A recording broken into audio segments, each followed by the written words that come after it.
You hear it all the time, right? In the news, on social media, in politics, this word development. It's this label we stick on countries to sort of, well, categorize them. But what does it actually mean? Well, today, we're going to unpack that. I mean, we see these terms thrown around constantly. Developed nation, developing nation. But you know, those labels, they're just the tip of the iceberg. What's the real difference between them? What are we actually measuring when we use these words? That's the big question we're diving into. All right, so first things first. Before we can even think about measuring something, we've got to agree on what it is we're looking for, right? So our first step has to be to nail down a real, solid definition for development. Okay, so check this out. Right off the bat, the most important thing to get is that development is not just about money. It's not just about shiny skyscrapers. It's really this three-legged stool. You've got improving people's actual stuff, their material conditions, then boosting their social well-being, and then, yeah, of course, growing the economy. And the fuel for all of this? Knowledge and technology. Okay, so if development is this big, complicated thing with all these different parts, how on earth do we measure it? I mean, how can you really compare, say, Japan and Kenya in a way that actually makes sense? Well, let's take a look at the tools the experts use. The main one, the one you'll hear about most often, is called the Human Development Index, or HDI for short. The UN came up with it to fix that exact problem. How do you measure progress if it's not just about cash?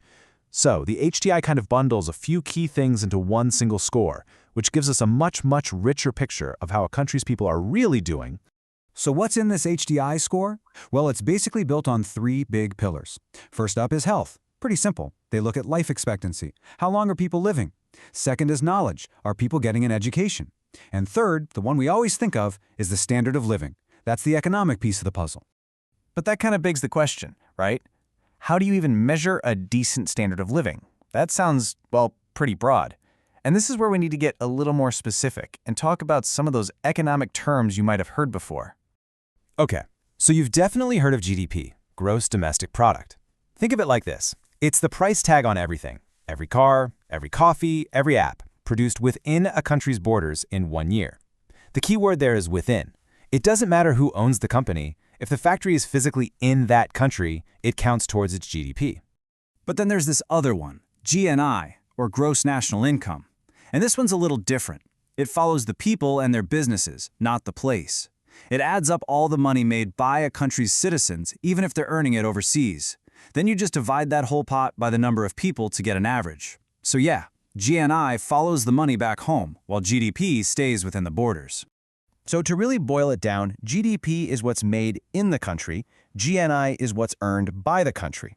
And for that big HDI score we were talking about, experts usually prefer to use GNI because, well, it gives a much clearer picture of how much money is actually flowing to the people who live there. Okay, but hold on, there's a big catch here. We all know this, right? $100 in San Francisco is not the same as $100 in Bangkok. You could eat for a week on an amount in one place that would barely cover a single dinner in another. So just comparing the raw numbers, it can be super misleading. And this is where economists pull out a really clever tool called purchasing power parity, or PPP. It's basically an adjustment. It asks the simple question, what can your money actually buy? It's like a currency converter, but for the cost of living. It totally levels the playing field so we can make a true apples-to-apples comparison of living standards. Okay, so now we've got the tools to take a snapshot of a country's development. But development isn't a static photo, is it? It's a movie. It's a process. So the next question is, how does that movie unfold? How does a country's whole economic engine actually change and evolve over time? Well, there seems to be a pretty common path that economies follow, and it happens in three main stages. You start with the primary sector. This is all about getting raw materials out of the earth. Think farming, mining, fishing. Then countries tend to move into the secondary sector. You take all those raw materials and you make stuff with them. Factories, industry, that whole deal. And finally, you get to the tertiary sector, which is the service economy. This is banking, tech, healthcare, education, the so-called knowledge jobs. And that, of course, leads us to the million-dollar question. Why? Why have some countries absolutely rocketed through these stages while others seem to be, well, stuck? On this, there are two big, and I mean really, competing stories that try to explain it all.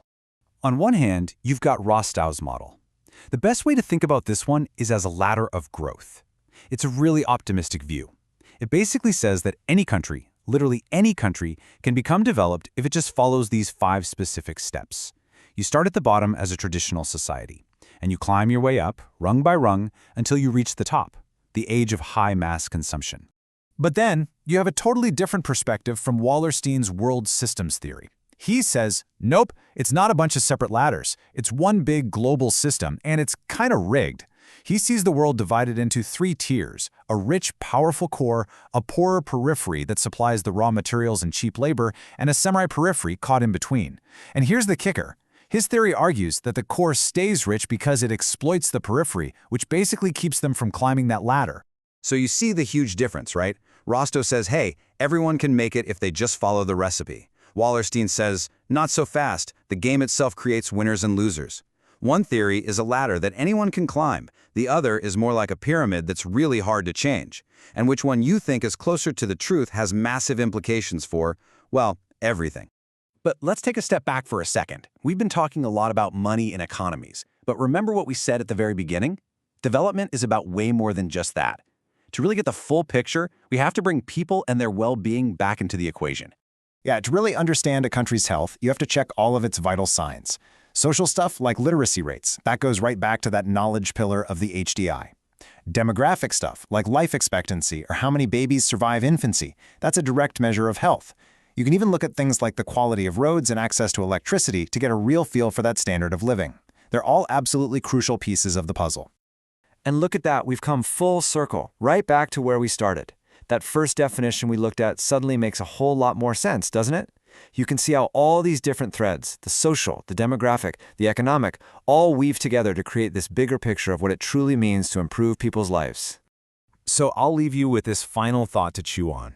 Our world is changing at a breakneck pace. We have massive challenges like climate change on one hand and incredible new technologies on the other. So is our very definition of development going to have to change too? What will it really mean to be a developed country 50 years from now? That's a question we're all going to have to figure out together.